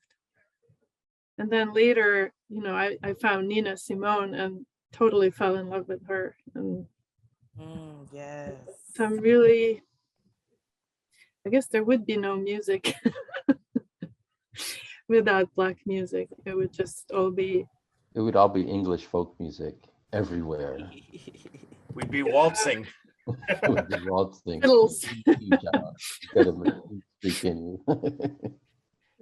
There's a Barack Obama quote about that. I know he's a hot topic here, but he has this whole quote when he was really young. He says American culture is basically Black culture. He was pretty outspoken. I think. Yeah, that old quote. He knew he had to appropriate it real quick.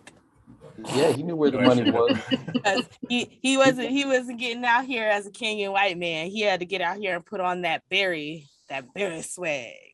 Say what you want about Adolph Reed. Adolph Reed was one of the first people that wrote an article about Barack Obama that called him out in like way the early days. So I think, it's interesting. I thought it was like in 1996 or somebody wrote this. He's like that.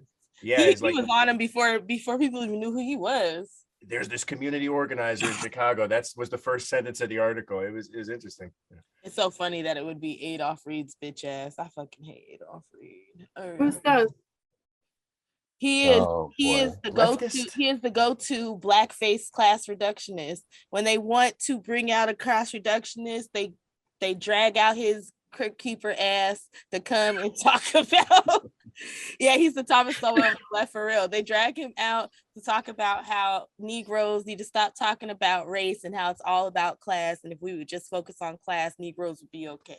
He's what Nick is trying to be, what Chairman Nick from FHL is trying to be. He's trying to be the same shit. Talk about I'm a revolutionary, but all you talk about is fucking Medicare for all.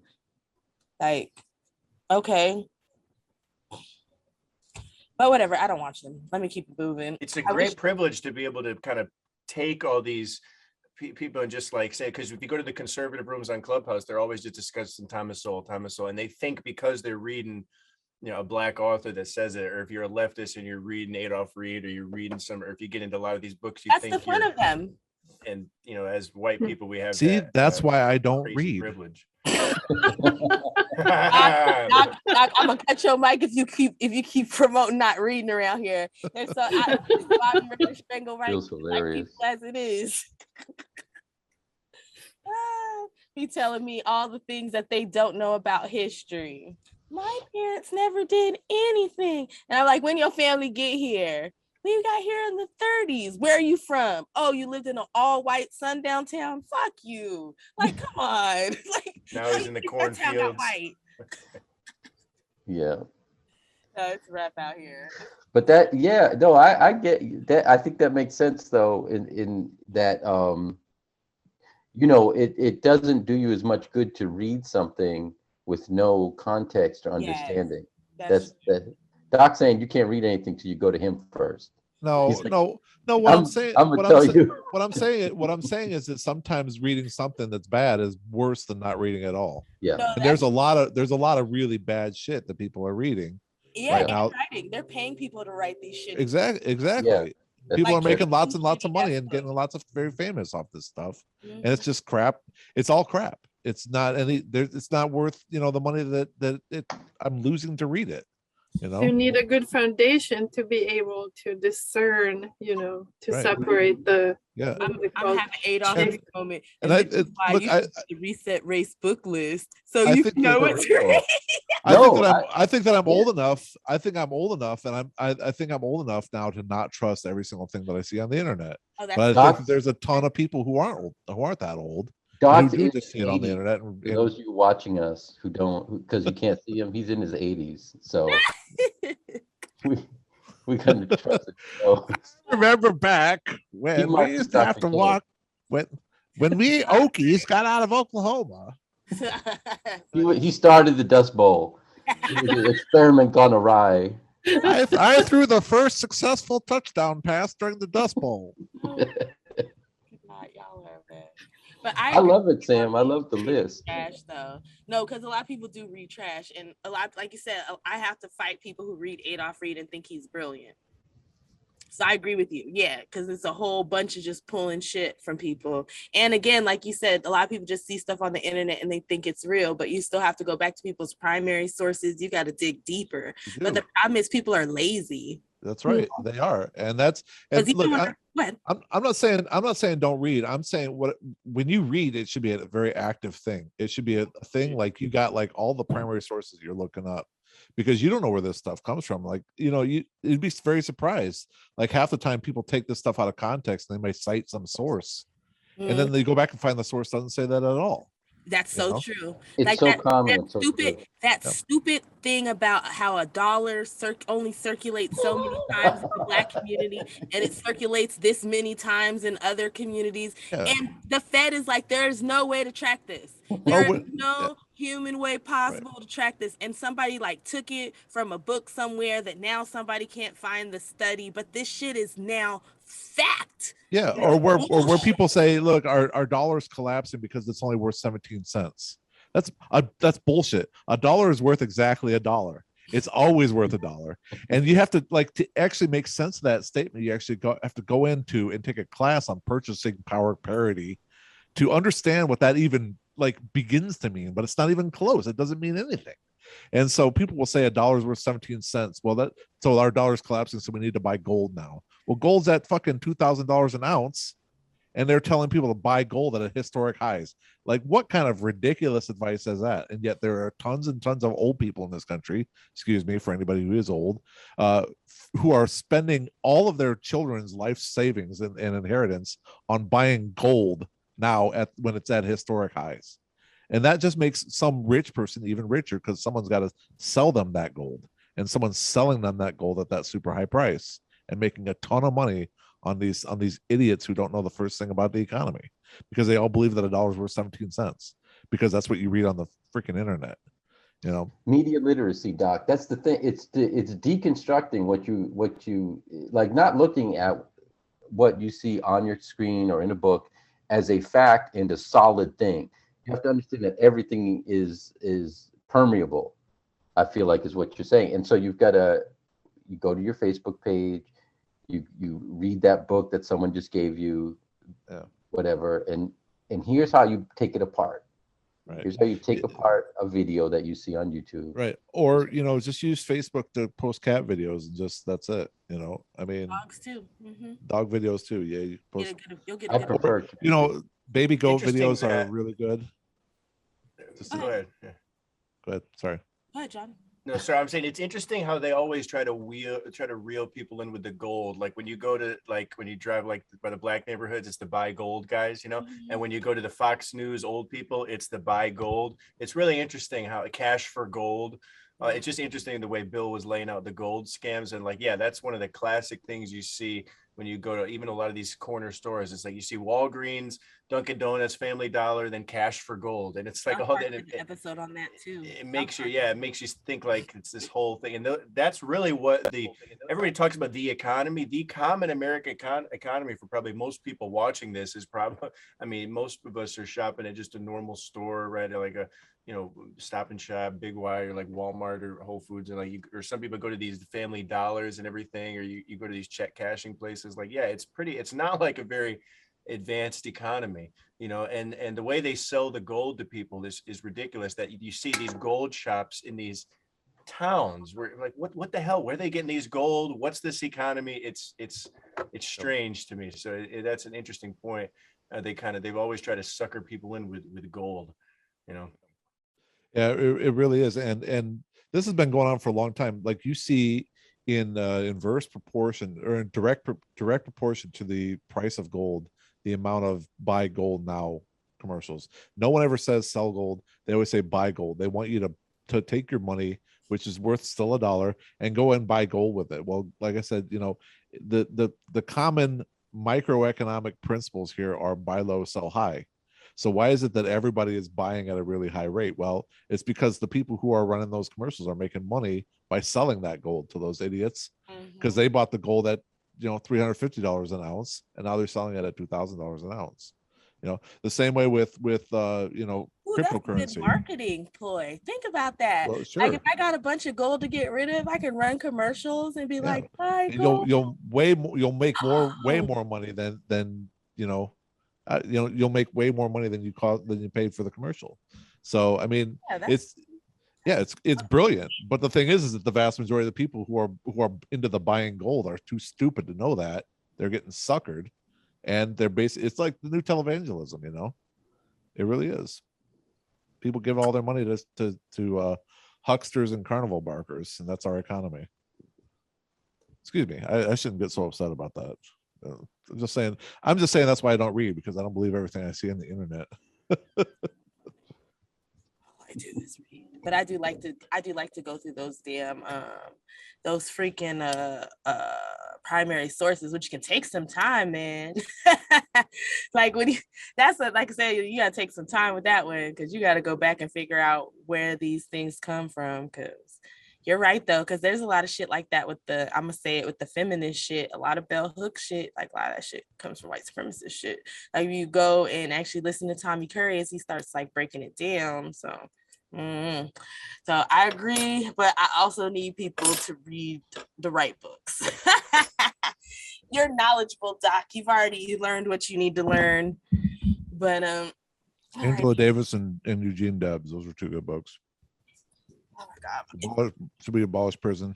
And Doc, do a list. Do a list, Doc. Do just 20. Just do, Is it 20 Eugene books. Debs? I have nothing for the blacks. I like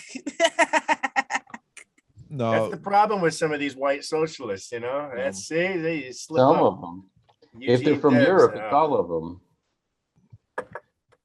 You know what I mean? Like it's just a European model, which is also the problem with saying, you know, in Europe things are so much better. That's actually not true. The more accurate way of thinking about, for example, the political systems in Europe is attach the former colonies and their political viability to the nation of your choice. So you'd be like, oh, the Netherlands are so wonderful. Well, find all the places that they ruined all over the world and attach the state of the politics there to theirs to get the true measure of the effect of their idea of what democracy is. We're just mostly in-house. I mean, we're doing imperial stuff too, but our disaster is like England plus every colony England ever had. So it becomes, you know, of course you can have nice prisons in an all-white country when you have a pile of gold from a bunch of other places that you stole it from. True. You know, of course you can have free childcare for all of the white children, you know, and you see it fall apart when even small numbers of people of color start to come into those countries. They sound real nuts. Then they freak out. All of a sudden, these Nordic They're socialist Proud countries are Boys. full on racist. You see these Proud Boys, literally. It's interesting, you know, like Norwegians hate the Swedes because Swedes were the Swedes were pretending to be neutral, but they let Hitler march through Sweden onto Norway, and they were selling Hitler their steel. So there's, you know, that you're absolutely right, Gabriel. They're a small family. Norway says Guten Tag, Sweden says Guten Tag, and those are two totally different languages. Totally different languages. Right. And Germany says Guten Tag, so those are three totally. You know, they specifically hate them because of the Nazi thing, but while pretending to be neutral. Right. Yeah. Well, gosh, you said something. Sorry, So I just wanted to mention something sort of personal. So I've been, as Sam might know, I asked her for some suggestions for books for my daughter. I know I still have to get on that. Yeah, no, I mean we found one that, I mean, I don't know, it's so there aren't any required readings in schools. They just, you know, kids just go off and read whatever. So I went to the Berkeley Public Library website to find like a list for 7th graders, and they're very diverse books. Oh, good. Yeah, I think they're really making a concerted effort. And then a friend of mine gave me the list from the Waldorf School, which is like 30 pages long. Oh, wow. And it has Rudyard Kipling on it. Oh, great. I was That's like, a good list. That's a quality list. Isn't he the one who wrote about the white man's burden or something? Or did I mix up authors? No, you got him. He's a hot mess. I mean, that's just send the list to Doc. He's going to edit it for you. like the federal government with a big black ink. Do white man's burden. Right. He's going to redact some things. But it's the Waldorf. This Waldorf list looks a lot wider to me, just from kind of quickly reading through it. I haven't perused it or researched, you know, all the authors, but just a quick glance seems that way. I might be wrong. Yeah, I got to go through for myself because a lot of the books that I read would traumatize your daughter. She's a little too young for the books that I read. I was thinking about that. Like, I think she could read My Face is Black is True. That one's not like bloody or gory. It's just mainly about like Callie House and getting people together and fight for reparations. That would be a good book. But outside of that, most of the books that I read are kind of rough because I'm in a genre. Like a lot of stuff that I read is like in the Nader period. Because, I read like from slavery through the 60s. That's pretty much getting fucked up for Black people. Like, so, you got to learn it, but they don't, you know what it is? They need to make more books like this for kids, I guess. Because some of the stuff, like I said, I had some of these books that after reading them, like I had PTSD for a minute. Like I needed a minute, like. Yeah, like that article I sent you and Gabriel, I couldn't read to the end. I was just. Yeah, it's very hard. I mean, that's a big part of this is kind of built is when you think about introducing, especially young people, is, I mean, again, especially in this country, I mean, we literally don't have death. Like our old people disappear somewhere. Mm-hmm. We're kids, and it's like, grandma's here in April, and in June, grandma went to heaven, and we don't have any idea what happened in between. Where and so to then say, and this is how we treat a whole group of people because of how the color of their skin, it's like we're not prepared for anything. So there's a lot of groundwork that has to happen at the same time. It's like but you just have to get them ready because you can't, otherwise you spend all your time, that's your new excuse. I'm getting them ready for the truth. You just have to be like, this is going to be rough on you, but we're going to figure out a way to get through it. I think some stuff you kind of just got to read together, right? Because then you can kind of be like, this is going to be a lot. So instead of me giving all the gory details, maybe I'm going to summarize what happened here so she understands how bad it is, and she understands, then later on. So you're giving them the information without having to give them like all the bloody, gory details, right? It's the difference between me knowing that, like hearing the shot in the movie versus you like showing me the shot and all the blood and the gore and everything. Like, well, with her dad, they watched the Squid Game, and I watched that. She wanted me to watch it with her, and I was like, after 10 minutes, I'm like, turn it off. I already can see where this is going. And I was the same way. I totally didn't watch it. John, I think you and I talked about this on Twitter. I was like 15 minutes, and I was like, I don't need this. I'm not watching that. I'm not watching that. My barber about it today. Yeah, he likes it. Yeah. That shit that's poverty porn, man. That's like the fantasy. That's a fantasy of the middle class and the right wing of this country. It is poverty porn. That's the perfect way to discuss it. And between watching that and just some other stuff, I was like, when I get older and I have some time, I swear I'm gonna do some research, because this obsession with like y'all hunting people, this had to be an industry during slavery that I think you have to be right. I've heard you make this case. I just have to do my research. I haven't done the research, so I can't prove it. But I need to spend some time doing some research after I do. But it just seems like we had a trade for everything else, right? We had a flesh trade. We had a young flesh trade. We've had a little bit of everything. So why we had the fight? We had the fights. Why not? Wasn't there like a famous novel about like a dude that turned human beings into animals so that people could go and hunt them? Oh yeah, Island of Dr. Moreau, right? Is that what that is? Yeah. Yeah, I think that is the Island of Dr. Moreau. The other thing is that what you're describing is like the equivalent of like a fountain for water. Like if you imagine people as property, the ultimate sign of wealth is things like, I have so much water, I can just waste it. And what you're describing is the equivalent for people. It would be like, I'm just, killing one of my prize beef, one of my cows for like a dinner or something. Like you're just showing how much wealth you have, and the depravity is there. We know the depravity exists, so why wouldn't? Anyway.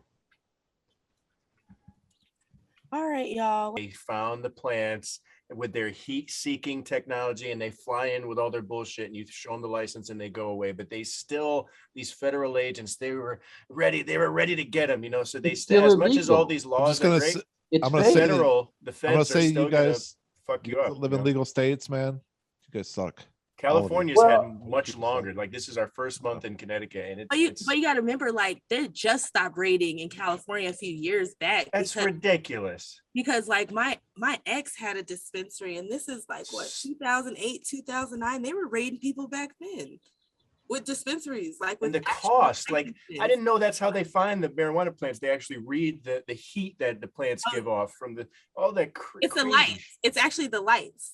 Right? It's nuts. The lights that you the electricity usage. The amount of money we have to pay for permits the past couple of years, I'm like, fuck you guys, get out of here. Like the amount of hoops you got to go through just to have the legal weed, and then the feds will still come and do this stupid game. Just grow it outdoor, man. Just grow it outdoors. Like it is. It's outdoor. It's in the woods. Yeah. But it's luckily now they kind of know the place. But the guy that runs the plot, he's basically like, I don't know, that could happen any day because it's technically a federal law. It could happen. Exactly. It all depends on whoever's president, whoever's attorney general. When are we gonna finally kill this federal law with this shit? Like this is stupid. We're not. Look, prohibition is. It's just so we can keep locking up brown people when we want to. Black. Exactly. People. This is top of the list of first proof that we're a failing state. Not it's going to happen. It's happening now because our state and federal laws are literally clashing with each other like this. And second, why you need a reparative solution, because the problem is we like the drug industry, but we love the prison industrial complex. And so this is a way to keep them both going forward. And we love cheap labor. So the prison industrial complex keeps our cheap labor slaves. Right. Because if we get rid of prison labor, we should we need to abolish all slavery. We need to fix that shit in the Constitution. We need to fix that shit. Well, it's not only that, it's also like state and local, like sheriff departments and police departments make like half their budget off the shit that they seize from the shit that they seize from people that are convicted on drug offenses.